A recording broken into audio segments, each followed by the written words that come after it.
మా ప్రభు అయిన యేసుక్రీస్తునందు మీరు అనుగ్రహించిన ఈ గొప్ప రక్షణ భాగ్యాన్ని బట్టి స్తోత్రములు. తిరుగా ఈ రాత్రికాల సమయంలో బైబిల్ స్టడీ నిమిత్తమై మీ సన్నిధి ఆవరణానికి మమ్మల్ని నడిపించారు. పగటి కాలం అంతా మీ కృపలో భద్రపరిచారు, సంరక్షించారు. ఈ రాత్రికాల సమయంలో ఇంతవరకు కీర్తనల ద్వారా మీ నామాన్ని మహిమపరచగలిగాం. తిరుగా ఈ సమయంలో చదవబడిన లేఖన భాగమును మా వినికిడిలో దీవించండి, ఆశీర్వదించండి. మీ లేఖనాలు శక్తి కలిగినవి. మీ లేఖనాలు మాకు తృప్తి కలిగించేవి, మాకు ఉజ్జీవాన్ని కలిగించేవి. మెటుకు ప్రభువా, మీ పక్షమున నిలవబడినవాడు నిష్ప్రయోజకుడు. మనుష్యుడు మాట్లాడితే ప్రయోజనం లేదు, కానీ మీరు మాట్లాడితే మాకు మేలు క్షేమం కనుక మనుష్యుని మరుగుపరచండి.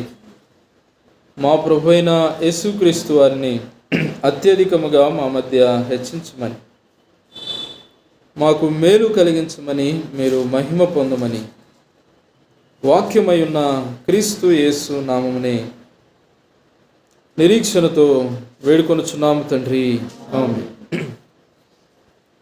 యెహోషువ గ్రంథం 20వ అధ్యాయం 8వ వచనంలో తూర్పు దిక్కున ఉన్నటువంటి 3 ఆశ్రయపురాలు మనం గమనిస్తూ ఉన్నాం.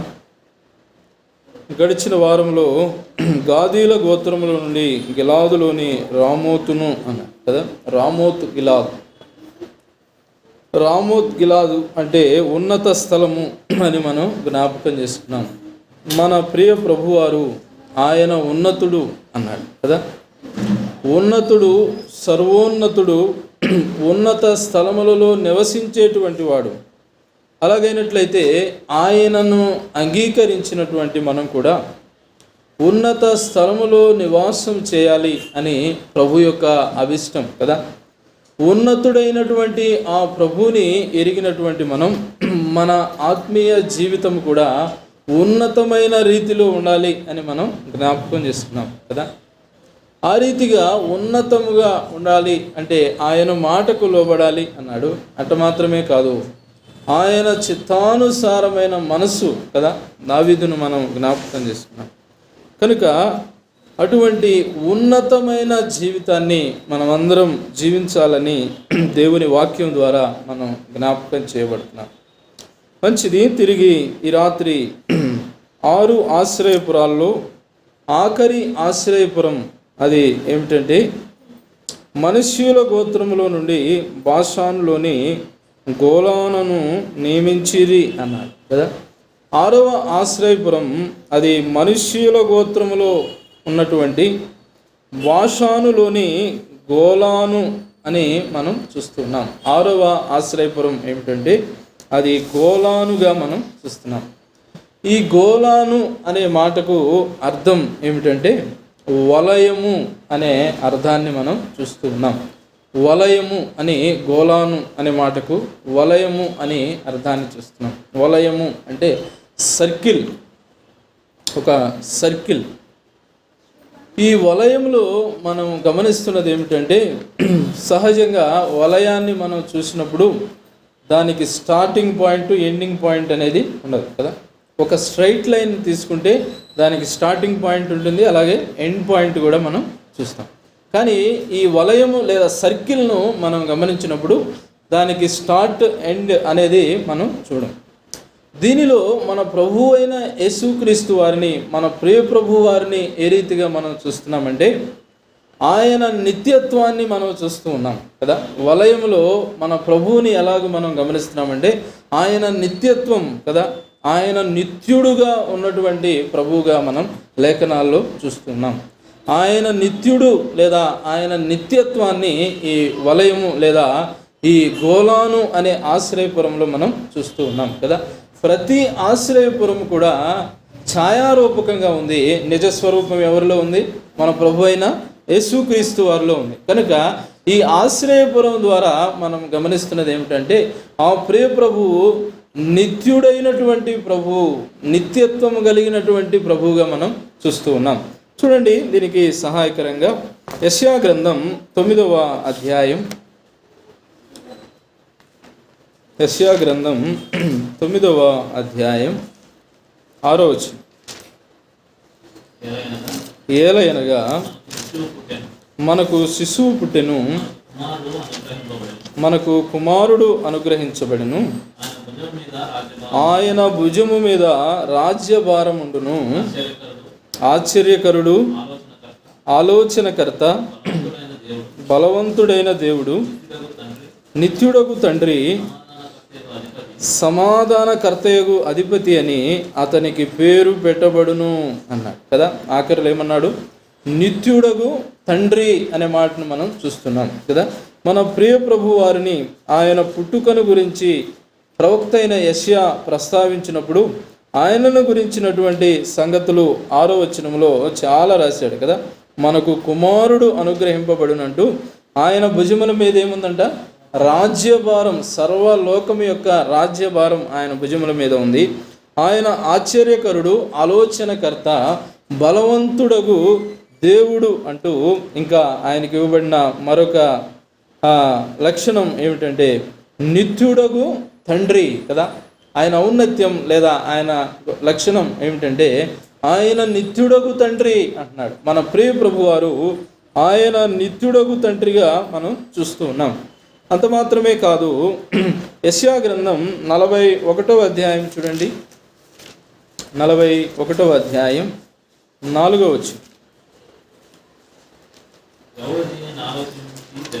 41వ అధ్యాయం 4వ వచనం.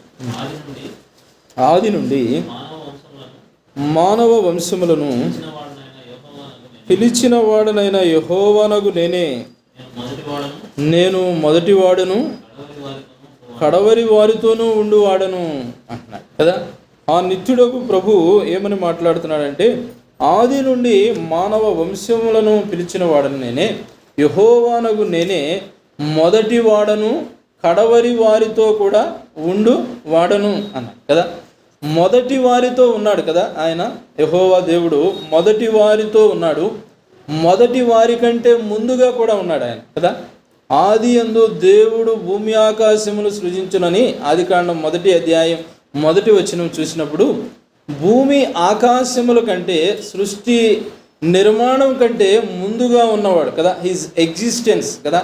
దేవుని యొక్క ఎగ్జిస్టెన్స్ అనేది సృష్టి ఆవిర్భావం కంటే ముందుగా ఉంది. ఆదిగా ఉన్నటువంటి వాడుగా మనం చూస్తూ ఉన్నాం. ఆయన ఆదిగా ఉన్నాడు. అంత మాత్రమే కాదు, మొదటి వారితో కూడా ఉన్నాడు కదా. మొదటి మానవులైన ఆదాము అవ్వలతో ఆయన ఉన్నాడు. మొదటి వారితో ఉన్నవాడు, ఆ వారితో సహవాసం చేసినటువంటి వాడుగా చూస్తున్నాం. అంత మాత్రమే కాదు, ఇక్కడేమంటున్నాడు? కడవరి వారితోనూ ఉండువాడను కదా. ప్రియ ప్రభు యొక్క నిత్యత్వాన్ని గురించి మనం గమనిస్తూ ఉన్నాం కదా. ఆయన ఈ సృష్టి ఆవిర్భావం కంటే ఆయన ఉనికి ఉంది. అంత మాత్రమే కాదు, మొదటి మానవులు కదా, మొదటి మానవ సంతతి ఏర్పడినప్పుడు వారితో ఉన్నాడు, కడవరి వారితో కూడా ఉంటాను అని ఆయన మాట్లాడుతున్నాడు. నిత్యుడగు ప్రభువుగా మనం చూస్తున్నాం. అంత మాత్రమే కాదు, ప్రభు అయిన యేసుక్రీస్తు వారు ఏమంటున్నాడు మత్తయి సువార్తలో? యుగ సమాప్తి వరకు సదాకాలం మీతో కూడా నేను ఉంటాను అని ఆయన వాగ్దానం చేశాడు. యుగ సమాప్తి వరకు కదా, కడవరి వారి వరకు, యుగాంతం వరకు, యుగ సమాప్తి వరకు, ఈ యుగం అంతం వరకు సదాకాలం ఎలా ఉంటానంటున్నాడు? నేను మీతో ఉంటాను అని ఆయన జ్ఞాపకం చేస్తున్నాడు. ఆ నిత్యుడకు ప్రభు ఆయన నిత్యత్వాన్ని మనం గమనించినప్పుడు ఆయన మొదటి వారితో ఉన్నవాడు, కడవరి వారితో కూడా ఆయన ఉండేవాడుగా మనం చూస్తూ ఉన్నాం. అంత మాత్రమే కాదు, 48వ అధ్యాయం చూడండి, 48వ అధ్యాయం యెషయా గ్రంథంలోని 48వ అధ్యాయం 12వ వచనం. యాకోబు, నేను పిలిచిన ఇశ్రాయేలు నాకు చెవియొగ్గి వినుము. నేనే ఆయనను, నేను మొదటి వాడను, కడపటి వాడను అంటున్నాడు కదా. ఆయన ఎవరంట? మొదటివాడు, కడపటివాడుగా మనం చూస్తూ ఉన్నాం కదా. ప్రారంభంలో ఉన్నవాడు, అంత మాత్రమే కాదు ముగింపులో కూడా ఆయన ఉన్నవాడుగా మనం చూస్తూ ఉన్నాం. మొదటి వాడను, కడపటి వాడను అన్నాడు. క్రొత్త నిబంధన ప్రకటన గ్రంథం చూడండి ఒకసారి. క్రొత్త నిబంధనలు ప్రకటన గ్రంథం 1వ అధ్యాయం 8వ వచనం. అల్ఫయు ఒమేగాయు నేనే, వర్తమాన భూత భవిష్యత్ కాలంలో ఉండువాడను నేనే అని సర్వాధికారియగు దేవుడగు ప్రభు సెలవిచ్చుచున్నాడు కదా. మొదటివాడు, కడపటివాడు, అల్ఫా ఒమేగా అంటూ ఏమంటున్నాడు?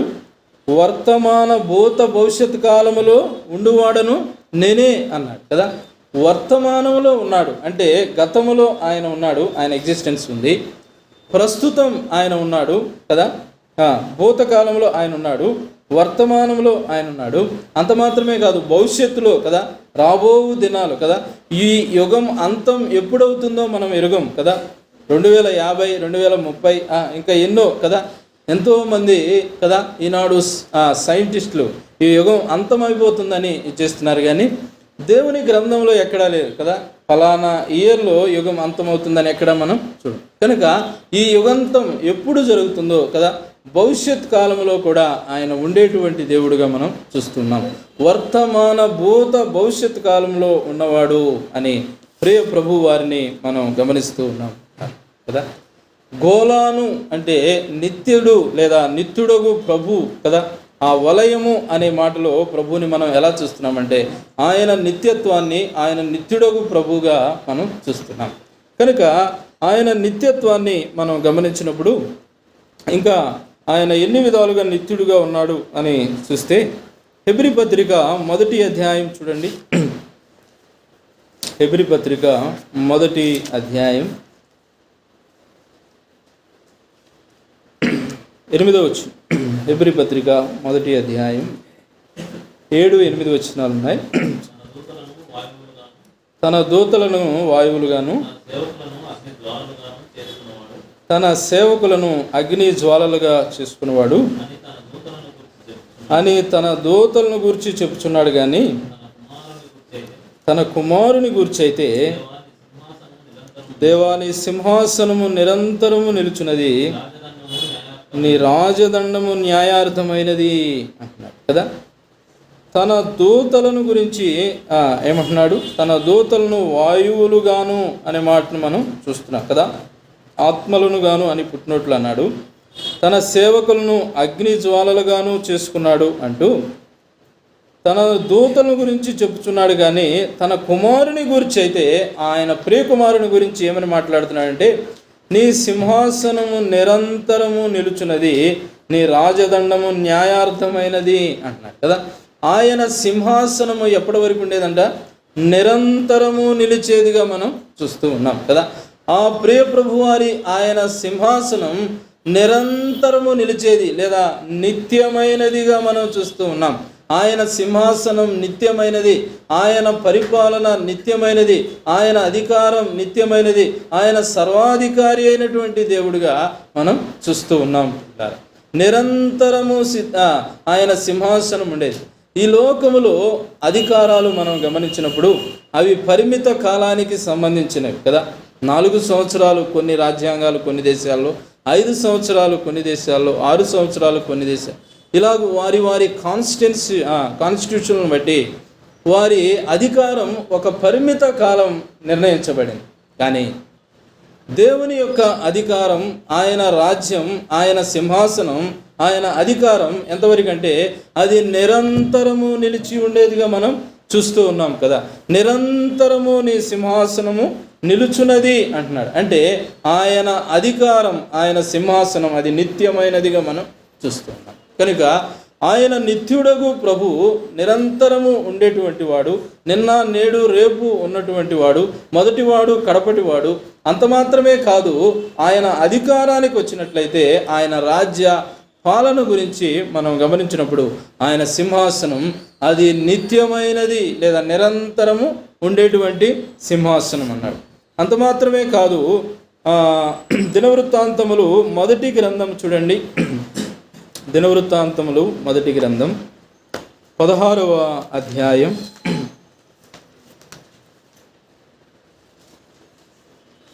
34వ వచనం.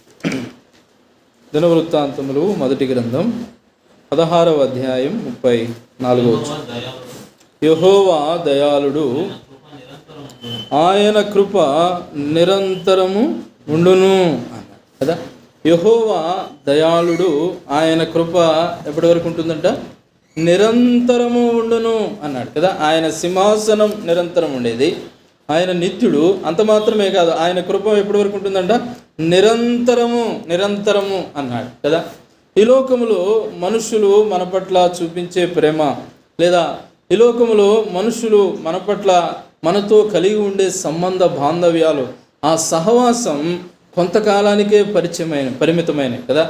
తల్లిదండ్రులు కానీ, పిల్లలు కానీ కదా, రక్త సంబంధికులు కానీ, వారు మన పట్ల కనబరిచే ప్రేమ అది పరిమితమైనది. కానీ ఆయన కృపను గురించి మనం మాట్లాడినప్పుడు ఆయన నిరంతరము కృప చూపించేటువంటి వాడు కదా.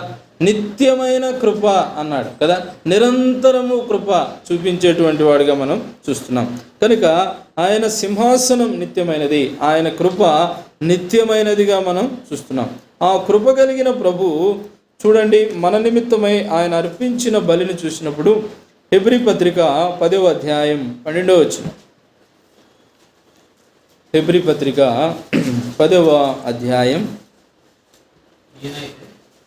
ఈయనైతే పాపము నిమిత్తమై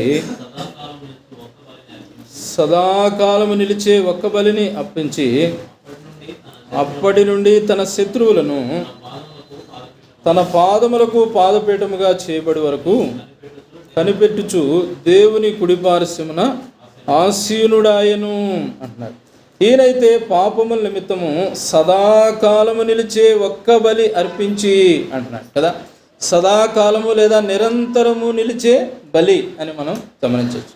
కనుక ఆ కృప కలిగినటువంటి దేవుడు మనుషులందరి పాపముల నిమిత్తమై ఏ ఒక్కరూ పడకూడదు అనే ఆ ఉద్దేశంతో ఏ ఒక్కరూ నశించిపోవుట ఆయనకు ఇష్టం లేదు. కనుకనే సదాకాలము నిలిచి ఉండే బలి కదా, ఒక్కసారే ఆయన జరిగించాడు కదా. నిరంతరము నిలిచి ఉండే బలి, నిత్యమైన బలి ఆయన మన నిమిత్తమై జరిగించినట్లుగా మనం చూస్తూ ఉన్నాం. పాత నిబంధనలో వారు సారికి బలులు అర్పించాలి కదా. పాపం చేసిన ప్రతిసారి సారికి వారు వచ్చి బలి అర్పించి ఆ పాప ప్రాయశ్చిత్తార్థం ప్రధాన యాజకుడు వారి నిమిత్తమై జరిగించాలి. కానీ ఇక బలులు అర్పణలు అవసరం లేనట్లుగా కదా, ఒక్కసారి సదాకాలము నిలిచిపోయేటువంటి బలి కదా. అందరి పాపములు ఆ గొర్రె పిల్ల మీద, ఆ పరిశుద్ధుడైనటువంటి ఆ ప్రియ ప్రభు మీద, ఆయన మీద మోపబడి సదాకాలము మన నిమిత్తమై నిలిచే బలి ఆయన జరిగించినట్లుగా మనం చూస్తూ ఉన్నాం. మనుషులందరి పాపములు కదా, ఒక్కొక్క మనిషి పాపం ఒక్కొక్క గొర్రెని మీద కాదు, కానీ అందరి పాపములు ఆ ప్రియ ప్రభు వారి మీద, పశువుగా ఆయన వధించబడ్డాడే ఆ ప్రియ ప్రభు వారి మీద అందరి పాపములు మోపబడి ఆయన సదాకాలము నిలిచి ఉండే బలిని జరిగించినట్లుగా మనం చూస్తూ ఉన్నాం. కనుక ఆయన నిత్యమైన కృప చూపించాడు, నిత్యమైన బలిని ఆయన అర్పించాడు. అంత మాత్రమే కాదు, రక్షణను గురించి మనం చూసినప్పుడు 5వ అధ్యాయం, ఇదే హెబ్రీ పత్రిక 5వ అధ్యాయం చూడండి. 5వ అధ్యాయం 9-10 వచనాలు. మరియు ఆయన సంపూర్ణ సిద్ధి పొందినవాడై మెల్కీసెదెకు యొక్క క్రమములో చేరిన ప్రధాన యాజకుడని దేవుని చేత పిలువబడి తనకు విధేయులైన వారికి అందరికీ నిత్య రక్షణకు కారకుడాయను అన్నాడు కదా. దేనికి కారకుడయ్యాడు ఆయన? మెల్కీసెదెకు క్రమం చొప్పున యాజకత్వం జరిగించి దేనికి కారకుడయ్యాడు? తనకు విధేయులైన వారందరికీ నిత్య రక్షణకు కారకుడు అయ్యాడు కదా. నిత్యమైన రక్షణ కదా, మనకు ప్రభు అనుగ్రహించిన రక్షణ అదేమిటి? నిత్యమైన రక్షణ కదా, వాడబారనటువంటిది ఆ రక్షణ కదా, అక్షయమైనటువంటిది, క్షయమైపోయేది కానే కాదు, నిత్యమైన రక్షణకు కారకుడయ్యాడు అనే మాటను మనం చూస్తున్నాం.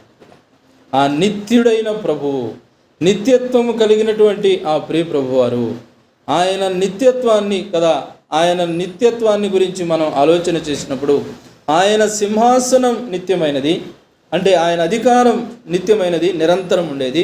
అంత మాత్రమే కాదు, ఆయన మానవులందరి పట్ల ఆయన చూపించిన కృప ఎటువంటిది? అది నిత్యమైన కృపగా మనం చూపిస్తున్నాం.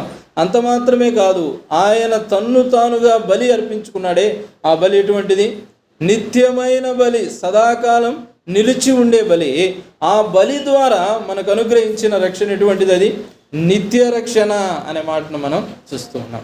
వాస్తవానికి రక్షణ పొందటానికి మనం అర్హులం కాదు కదా, రక్షణ పొందటానికి మనం అర్హులం కాదు, కానీ ఆ రక్షకునకు కారకుడయ్యాడు.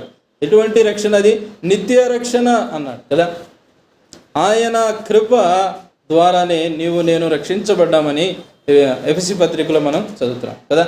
కృప, దయ అనే మాటలు మనం గమనించినప్పుడు, కృప అనేది ఏమిటంటే దేన్నైతే పొందటానికి మనం అర్హులం కామో దాన్ని మనకి ఇవ్వటమే ఆయన కృప కదా. వాస్తవానికి రక్షణ పొందడానికి మనం అర్హులం కాదు కదా. మనం అర్హులం దేనివి? నిత్య శిక్షకు మనం అర్హులం. కానీ మనం అర్హులం కానటువంటి దాన్ని మనకు ఆయన ఇచ్చిస్తానే, దాన్ని ఆయన కృప అంటాం కదా. నిత్య శిక్షకు పాత్రలమైనటువంటి మనల్ని నిత్య రక్షణకు కారకుడయ్యాడు ఆయన. అంత మాత్రమే కాదు, కృప దయను మనం గమనించినప్పుడు, కృప దయ రెండు అని మనం ఒకటే అర్థం అనుకుంటాం, కానీ కృప అంటే ఏమిటంటే మనం దేన్నైతే పొందుకోవటానికి అర్హులం కామో అది మనకి ఆయన అనుగ్రహించడం. దయ అంటే ఏమిటంటే దేనికైతే మనం అర్హులమో దాన్ని మనకి ఇవ్వకపోవటం కదా. నిత్య నరకాగ్నికి మనం పాత్రులం, కానీ దాన్ని మనకు ఇవ్వలేదు ఆయన కదా. అది ఆయన దయ కదా, గ్రేస్ అండ్ మెర్సీ అంట. ఆయన దయ ఏమిటంటే శిక్షకు మనం అర్హులం, శిక్షకు మనం పాత్రులం, నిత్య నరకాగ్నికి జోగాడుతున్నటువంటి వారం, కానీ దాన్ని మనకు ఆయన ఇవ్వలేదు. అది ఆయన చూపించిన దయ. కృపకు దయకు అంత వ్యత్యాసం ఉంది. కనుక ఆ ప్రియ ప్రభు వారు మన నిమిత్తమై ఆయన చేసిన బలి ద్వారా మనకేమనుగ్రహించాడు? నిత్య రక్షణకు కారకుడయ్యాడు అనే మాటను మనం చూస్తున్నాం. అంత మాత్రమే కాదు, హెబ్రీ పత్రిక 5వ అధ్యాయంలోనే మరొక వచనం, 6వ వచనం చూడండి. నీవు మెల్కీసెదెకు యొక్క క్రమము చొప్పున నిరంతరము యాజకుడివై ఉన్నావు అని మరి ఒక చోట చెప్పుచున్నాడు. మెల్కీసెదెకు క్రమము చొప్పున ఆయన యాజకుడు ఎలా ఉన్నాడంట? నిరంతరము యాజకుడై ఉన్నాడు అనే మాటను మనం చూస్తూ ఉన్నాం కదా. ప్రధాన యాజకుడైన అహరోను ఆయన కాలంలో యాజకత్వాన్ని జరిగించాడు కదా. ఆయన దాటిపోయిన తర్వాత ఆయన కుమారులు యాజకులయ్యారు, తర్వాత వారి కుమారులు, తర్వాత వారి సంతతి వారు వరుసగా యాజకులవుతూ వచ్చారు. కానీ మన ప్రియ ప్రభు వారు మెల్కీసెదెకు క్రమము చొప్పున ఆయన ఎలాగంట నిరంతరము యాజకుడై ఉన్నాడు అనే మాటను మనం చూస్తున్నాం. ఆయన యాజకత్వం అది నిత్యమైనది, నిరంతరమైనదిగా మనం చూస్తున్నాం.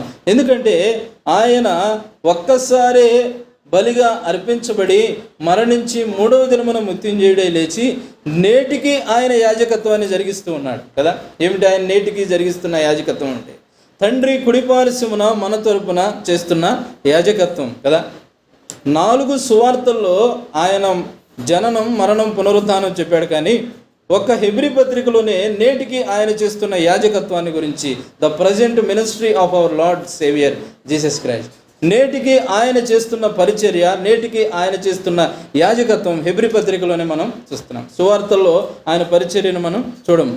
కనుక నేటికి ఆయన జరిగిస్తున్న యాజకత్వం మన తరపున ఆయన కుడిపార్శ్వమున చేస్తున్న విజ్ఞాపనగా మనం చూస్తున్నాం.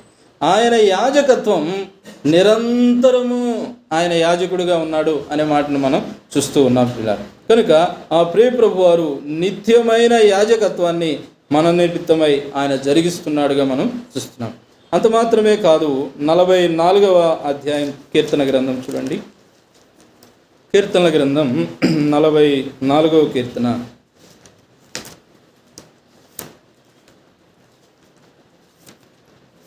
8వ చరణం. దినమెల్లా నేను దేవుని యందు అతిశయపడుతున్నాను, నీ నామమును బట్టి మేము నిత్యము కృతజ్ఞతాస్తుతులు చెల్లించుచున్నాము అంట కదా. ఆయన నామమును బట్టి ఏం చేస్తున్నారంట? నిత్యము కృతజ్ఞతాస్తుతులు చెల్లిస్తూ ఉన్నారు. అంటే ఆయన నామం ఎటువంటిదంటే నిత్యము స్తుతి నొందదగిన నామం కదా. నిరంతరము స్తోత్రము నొందదగినటువంటి నామం, నిరంతరము పూజనీయుడైనటువంటి నామం కదా, నిరంతరం ఆరాధించగలిగినటువంటి నామం, నిత్యము కృతజ్ఞతాస్తుతులు చెల్లించదగినటువంటి నామం. నిత్యము కృతజ్ఞతాస్తుతులు చెల్లిస్తూ ఉన్నాము కదా. నిత్యము స్తుతి నొందదగిన దేవుడు కదా. ఆయన నేటికి ఆయన నిత్యము స్తుతి నొందుతున్నాడు కదా. నిత్యము పరిశుద్ధుడు పరిశుద్ధుడు పరిశుద్ధుడు పరిశుద్ధుడని నిరంతరము ఆయన స్తుతిగానం చేస్తూ ఉన్నారు కదా. కనుక ఆయన నిత్యము స్తుతి నొందదగిన దేవుడు, నిత్యము కృతజ్ఞతాస్తుతులు చెల్లించగలిగిన దేవుడుగా మనం చూస్తూ ఉన్నాం. కనుక గోలాను అనే మాటను మనం చూస్తూ ఉన్నాం. వలయము అంటే మన ప్రభు యొక్క నిత్యత్వాన్ని చూస్తూ ఉన్నాం కదా. ఆయన నిత్యుడగు ప్రభువుగా మనం చూస్తున్నాం. ఆదిగా ఉన్నాడు, అంతముగా ఉన్నాడు. అంత మాత్రమే కాదు, ఆయన నిత్యత్వాన్ని మనం గమనించినప్పుడు ఆయన సింహాసనం, ఆయన రాజాధికారం నిత్యమైనది. అంత మాత్రమే కాదు, ఆయన కృప నిత్యమైనది, ఆయన అర్పించిన బలి నిత్యమైనది, ఆయన మనకు అనుగ్రహించిన రక్షణ అది నిత్యమైన రక్షణగా మనం చూస్తున్నాం.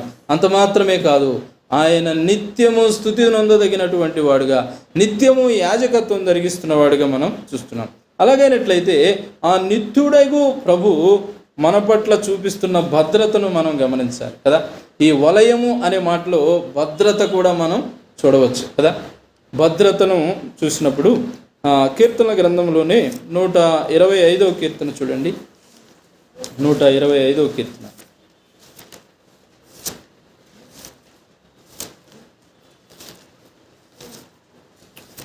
2వ చరణం.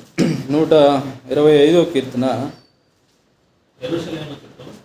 యెరూషలేము చుట్టూ పర్వతములున్నట్లు యెహోవా ఇది మొదలుకొని నిత్యము తన ప్రజల చుట్టూ ఉండును అంటారు కదా. యెరూషలేము చుట్టూ ఏమున్నాయంట? పర్వతాలు ఉన్నాయి. అలాగైతే యెహోవా ఇది మొదలుకొని నిత్యము తన ప్రజల చుట్టూ ఉండును అంటారు కదా. తన ప్రజల చుట్టూ ఆయన ఎలా ఉంటాడంట? నిత్యము ఉండేటువంటి వాడుగా మనం చూస్తూ ఉన్నాం.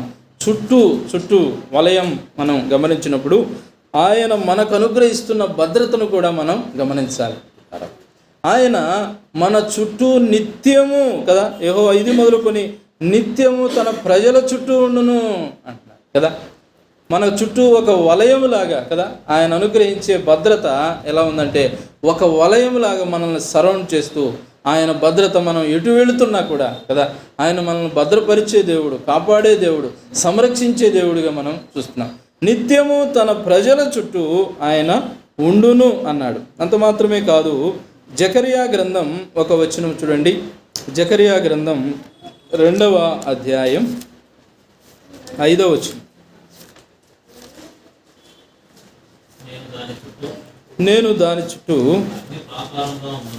అగ్ని ప్రాకారముగా ఉందును, నేను దాని మధ్యను నివాసినై మహిమకు కారణముగా ఉందును. ఇదే యెహోవా వాక్కు, దాని చుట్టూ అగ్ని ప్రాకారముగా ఉందును అన్నాడు కదా. కీర్తన 125:2లో తన ప్రజల చుట్టూ ఉంటానంటున్నాడు. ఇక్కడ ఎలా ఉంటాడంటున్నాడు? చుట్టూ అగ్ని ప్రాకారముగా ఉంటాను అనే మాటను మనం చూస్తున్నాం కదా. కొన్నిసార్లు ఫెన్సింగ్ వేసినప్పుడు చుట్టూ దానికి ఎలక్ట్రికల్ షాక్ ఇస్తాం కదా. కానీ ఇక్కడ దేవుడు మనకు అనుగ్రహిస్తున్న భద్రత ఏమిటంటే అగ్ని ప్రాకారములు అనే మాటను మనం చూస్తున్నాం కదా. సాధారణమైన ప్రాకారాలు కాదు అవి. ఏ ప్రాకారాలు? అగ్ని ప్రాకారాలు మన చుట్టూ ఆయన భద్రత కల్పిస్తున్నట్లుగా మనం చూస్తున్నాం. నేను దాని చుట్టూ అగ్ని ప్రాకారంగా ఉండును, నేను దాని మధ్యన నివాసమై ఉండును అనే మాటను కూడా మనం చూస్తూ ఉన్నాం. కనుక దేవుని భద్రత మన చుట్టూ ఎంత బలిష్టంగా ఉన్నదో మనం గమనిస్తూ ఉన్నాం. అంత మాత్రమే కాదు, కీర్తనల గ్రంథం 34వ కీర్తన చూడండి. కీర్తనల గ్రంథం 34వ కీర్తన 7వ వచనం. యెహోవా యందు భయభక్తులు గలవారి చుట్టూ ఆయన దూత కావలి ఉండి వారిని రక్షించును అన్నాడు కదా. యెహోవా యందు భయభక్తులు గలవారి చుట్టూ ఎవరు కావలి ఉంటారంట? ఆయన దూతలు కావలిగా ఉంటారు అన్నాడు కదా. నీకంటే ముందుగా నేను నడుస్తాను అనే మాటను కూడా మనం చూస్తున్నాం. నీకంటే ముందుగా, మనకంటే ముందుగా ఆయన తన దూతలకు ఆజ్ఞాపించేవాడు కదా. మనం ఏ కార్యమైనా చేయటానికి వెళ్ళేటప్పుడు, దేనికైనా ఏ పని మీదైనా వెళుతూ ఉన్నప్పుడు మనకంటే ముందుగా ఆయన దూతలను పంపించేవాడు. అంత మాత్రమే కాదు, ఆయన దూతలను కావలి ఉంచి వారిని రక్షిస్తాను అని ప్రభు మాట్లాడుతూ ఉన్నాడు. మన చుట్టూ ప్రభు అనుగ్రహిస్తున్న భద్రతను మనం చూస్తున్నాం. ఆయన మన చుట్టూ నిలిచి ఉండేవాడు, అగ్ని ప్రాకారముగా ఉండేవాడు. అంత మాత్రమే కాదు, మన చుట్టూ ఎవరున్నారు? ఆయన దూతలు కావలి ఉండి వారిని రక్షించును అంటున్నాడు. అంత మాత్రమే కాదు, యోబు గ్రంథం 1వ అధ్యాయం 10వ వచనం చూడండి. నీవు అతనికి, అతని ఇంటి వారికి, అతని కలిగిన సమస్తమునకును చుట్టూ కంచె వేసితివి కదా. నీవు అతని చేతి పనిని దీవించుట చేత అతని ఆస్తి దేశములో బహుగా విస్తరించి ఉన్నది అన్నాడు. ఇక్కడ మనం గమనించినప్పుడు యోబుని గురించి ప్రస్తావిస్తూ, నీవు అతనికిని, అతని ఇంటి వారికిని, అతనికి కలిగిన సమస్తమునకు చుట్టూ కంచె వేసితివి కదా అంటున్నాడు కదా. ఇక్కడ 3 అంచెల భద్రతను మనం చూస్తూ ఉన్నాం. ఒకటి అతని చుట్టూ ఉంది, అతని ఇంటి వారి చుట్టూ ఉంది, అతని కలిగిన సమస్తము చుట్టూ ఆయన ఏం చేస్తున్నాడు? కంచె వేసెను. కంచె వేసిన, ఫెన్సింగ్ అంటామే, కంచె వేసెను అనే మాటను మనం చూస్తున్నాం కదా. మన పట్ల, మన కుటుంబం పట్ల, మనం కలిగిన సమస్త దాని పట్ల ఆయన కలిగించే భద్రతను మనం చూస్తూ ఉన్నాం. కంచె వేసెను, నీవు దాని చుట్టూ కంచె వేసావు అంటున్నాడు. అందుకే అతను ఆశీర్వదించబడ్డాడు, దేశములో బహుగా విస్తరించెను అతని ఆస్తి అనే మాటను మనం చూస్తూ ఉన్నాం. యోబు ఆశీర్వదించబడటానికి, బహుగా ఆశీర్వదించబడటానికి కారణం ఏమిటంటే దేవుని భద్రత కదా. అతని చుట్టూ కంచె వేసావు అనే మాటను మనం చూస్తున్నాం. కనుక ప్రభువును నమ్మినటువంటి వారి విషయంలో ప్రభు మనకు అనుగ్రహించే భద్రత ఎంత విశేషమైనదో మనం గమనిస్తూ ఉన్నాం కదా. ఈనాడు ఒక యుఎస్ ప్రైమ్ మినిస్టర్కి పర్ డే కొన్ని కోట్లు వారి సెక్యూరిటీ కొరకు ఖర్చు పెడతారు కదా. మన దేశ ప్రధానికి Z+ కేటగిరీ సెక్యూరిటీ ఇవ్వడానికి కొన్ని 100 కోట్లు ఖర్చు పెడుతున్నారు. కానీ ప్రభువు నమ్మిన బిడ్డలకు ఆయన వారికి అనుగ్రహించే భద్రత ఎంత విశేషమైనది కదా. ఉచితంగానే మనం భద్రత కలిగి ఉన్నాం ప్రియుల కదా. మన చుట్టూ ఆయన నిలిచి ఉన్నాడు, మన చుట్టూ అగ్ని ప్రాకారం వలె ఉన్నారు, మన చుట్టూ దేవదూతలు ఉన్నారు, మన చుట్టూ కంచె వేశాడు అనే మాటను మనం గమనిస్తూ ఉన్నాం. కనుక గోలాను అనే మాటకు వలయము అనే అర్థాన్ని మనం చూస్తున్నాం. ఈ వలయములో మన ప్రభు యొక్క నిత్యత్వాన్ని మనం చూస్తున్నాం. ఆయనే నిత్యుడు, ఆయన నిత్యుడకు ప్రభు, ఆదిలో ఉన్నవాడు, ఆదిలో ఉన్నవారితో ఉన్నవాడు, కడవరకు ఉండేవాడు, కడవరి వారితో కూడా ఉండేవాడు, యుగ సమాప్తి వరకు సదాకాలం మీతో ఉంటాను అని వాగ్దానం చేసిన దేవుడు, అల్ఫా ఒమేగా అయిన దేవుడు. ఆ దేవుడు, ఆయన సింహాసనం నిత్యమైనది, ఆయన కృప నిత్యమైనది కదా. ఆయన మనకు అనుగ్రహించిన రక్షణ నిత్యమైనది, మన తరపున నేటికి ఆయన చేస్తున్న యాజకత్వం నిత్యమైనది, నిరంతరము స్తుతి నందదగిన దేవుడు. అలాగే మనకు అనుగ్రహించిన భద్రత ఎంత విశేషమైనదో మనం గమనిస్తున్నాం. కనుక 20వ అధ్యాయంలో 6 ఆశ్రయపురాలను మనం ప్రాముఖ్యంగా గమనిస్తూ ఉన్నాం పిల్లలు. కనుక ఒకసారి 6 ఆశ్రయపురాలను జ్ఞాపకం చేసుకుని మనం ముగింపు చేద్దాం. తిరిగి యెహోషువ గ్రంథం 20వ అధ్యాయం 7-8 వచనాలు మనం గమనిద్దాం. 20వ అధ్యాయం యెహోషువ గ్రంథం 7వ అధ్యాయం. అప్పుడు వారు నఫ్తాలీల మన్యమందలి గలిలయలోని కేదేషును అన్నాడు కదా. మొదటి ఆశ్రయపురం ఏమిటది? కేదేషు అన్నాడు. కేదేషు అంటే అర్థం ఏమిటి? పరిశుద్ధత కదా. కేదేషు అంటే అర్థం ఏమిటి? పరిశుద్ధత. మన దేవుడు పరిశుద్ధుడు. ఆయన నమ్మిన మనం కూడా ఎలా ఉండాలన్నాడు? పరిశుద్ధంగా ఉండాలి అన్నాడు కదా. పరిశుద్ధత అనేది మళ్ళా 2 రకాలు కదా. ఇంటర్నల్ సిన్, ఎక్స్టర్నల్ సిన్ అన్నాడు కదా. ఆంతరంగిక పరిశుద్ధత, బాహ్యమైన పరిశుద్ధత కదా. విశ్వాసులమైనటువంటి మనం ఆంతరంగిక పరిశుద్ధత కలిగిన వారంగా ఉండాలి అని మనం గమనించాం. ఇక 2వ ఆశ్రయపురము ఏమిటది? షెకెము అన్నాడు. షెకెము అంటే అర్థం ఏమిటి? భుజము అన్నాడు. భుజము. ఈ భుజము అనేది భారాన్ని మోసేవిగా మనం భుజాలను చూస్తున్నాం. మన ప్రభు మీద, ఆయన మీద రాజ్యభారం మోపబడింది అన్నాడు. అలాగే ఇదిగో లోక పాపములను మోసుకొని పోవు దేవుని గొర్రెపిల్ల అన్నాడు కదా. ఇలాగూ ఆయన భరిస్తున్న భారాలు మనం జ్ఞాపకం చేసుకున్నాం. కాపరిగా ఆయన భారాన్ని భరిస్తున్నాడు, యాజకుడుగా ఆయన భారాన్ని భరిస్తూ ఉన్నాడు. ఆ రీతిగా ఆయన మన భారాలను భరించేవాడుగా మనం జ్ఞాపకం చేసుకున్నాం. ఇక 3వ ఆశ్రయపురాన్ని మనం గమనించినప్పుడు కిరియతర్బలో ఉన్న హెబ్రోను అన్నాడు కదా. హెబ్రోను అంటే సహవాసం అని జ్ఞాపకం చేసుకున్నాం. సహవాసం 3 రకాలుగా గమనించాం కదా. 1 ప్రభువుతో సహవాసం, 2 స్థానిక సంఘముతో సహవాసం, 3 పరిశుద్ధులతో సహవాసం కదా. ఈ 3 సహవాసానికి ప్రాముఖ్యమైనది ప్రభువుతో సహవాసం. మనం ఎంత ఎక్కువగా కలిగి ఉంటే మిగిలిన సహవాసం అంతా కూడా ఆటోమేటిక్గా సెట్ అవుతుందని మనం జ్ఞాపకం చేసుకున్నాం. ఇక 4వ ఆశ్రయపురాన్ని మనం గమనించినప్పుడు అరణ్యంలో ఉన్న బెసెరు అన్నాడు కదా. బెసెరు అంటే శక్తి లేదా బలము అని మనం గమనించాం కదా. శక్తి, మన ప్రభువు శక్తి కలిగినటువంటి దేవుడు కదా. ఆయన నమ్మినటువంటి మనం ఆంతరంగిక శక్తి కలిగినటువంటి వారంగా ఉండాలి అని జ్ఞాపకం చేసుకున్నాం. అంత మాత్రమే కాదు, 5వ ఆశ్రయపురాన్ని మనం గమనించినప్పుడు రామోతు అన్నాడు కదా. రామోతు అంటే ఉన్నత స్థలము అన్నాడు. మన ప్రభువు ఉన్నతమైన వాడు. నీవు నేను కూడా ఉన్నతముగా జీవించాలి ఆత్మీయంగానే ఆయన కోరుకుంటున్నాడు. ఇక ఆఖరిగా గోలాను అని మనం గమనించాం. ఆయన నిత్యత్వాన్ని మనం చూస్తాం. ఈ రీతిగా 6 ఆశ్రయపురాలు కూడా పాత నిబంధనలో ఛాయారూపకంగా వారికి ఏర్పాటు చేశారు కదా. పాత నిబంధనలో మోషే దినాల్లోనే మోషే నోట పలికించి, మీరు వాగ్దాత దేశానికి వెళ్ళినప్పుడు ఈ 6 ఆశ్రయపురాలు తప్పకుండా మీరు ఏర్పాటు చేసుకోవాలి. ఎందుకంటే పొరపాటున ఎవరైనా హత్య చేస్తే హత్య చేసిన వాడు ప్రతి హత్య గావింపబడకుండా ఎక్కడికి వెళ్ళాలి? ఈ ఆశ్రయపురాలు 6 ఆశ్రయపురాల్లో దగ్గర ఏది ఉంటే దానిలోనికి వెళ్ళి తన ప్రాణాన్ని కాపాడుకోవచ్చు అని దేవుని ఏర్పాటు కదా. పొరపాటున కదా, పగతో చేసిన హత్య కాదది. కనుకనే ప్రభు ఆ యొక్క ఏర్పాటు చేశాడు. పొరపాటున హత్య చేశారు కనుక వారు రక్షించబడాలి అనే ఉద్దేశంతో ఆయన జరిగించాడు. కనుక తెలియక పొరపాటు చేస్తే ప్రభు క్షమిస్తాడు. ఎప్పుడైనా అంతే. తెలియక పొరపాటు చేస్తే ప్రభు క్షమిస్తాడు, కనికరిస్తాడు. కానీ తెలిసి పొరపాటు చేస్తే ప్రభు క్షమించడు కదా. తెలిసి సాహసించి మూర్ఖించి పాపం చేస్తే వారిని తోలివేస్తాను అన్నాడు కదా, బయటికి పంపిస్తాను.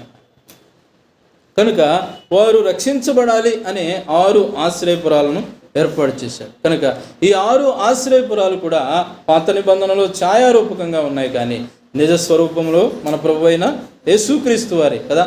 ప్రభు అయిన యేసుక్రీస్తు వారి దగ్గరికి పరుగెత్తుకొని మనం వచ్చినప్పుడు కదా, పాపి పరుగెత్తుకొని వచ్చినప్పుడు పాపి ఏం చేయబడతాడు? రక్షించబడతాడు. ఎలాగూ హత్య చేసిన వాడు పరుగెత్తుకొని వచ్చి కదా ఆశ్రయపురంలో చేరి తన ప్రాణాన్ని రక్షించుకుంటాడో, లోకంలో ఉన్న పాపీలు కదా, పాపంలో ఉన్నవారు ఎవరైనా కానీ పరుగెత్తుకొని ప్రభు యొద్దకు రావాలి అన్నాడు కదా. పాపి ఎప్పుడే కానీ ప్రభు యొద్దకు ఎలా రావాలి? పరిగెత్తుకొని రావాలి కదా, ఉన్నపాటున రావాలి అనే మాటను మనం చూస్తూ ఉన్నాం కదా.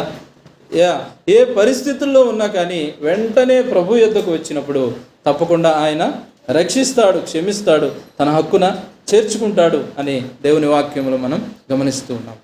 కనుక ఆ రీతిగా ఆశ్రయపురాల్లో చేరిన వారు రక్షించబడతారు. కనుక ఈ ఆశ్రయపురాలన్నీ కూడా మన ప్రభువుని మనం చూస్తున్నాం.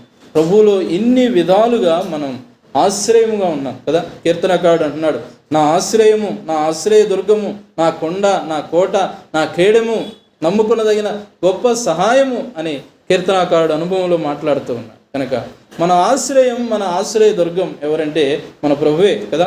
మనుషులు కాదు మన ఆశ్రయం, అధికారులు కాదు మన ఆశ్రయం, రాజులు కాదు మన ఆశ్రయం కదా.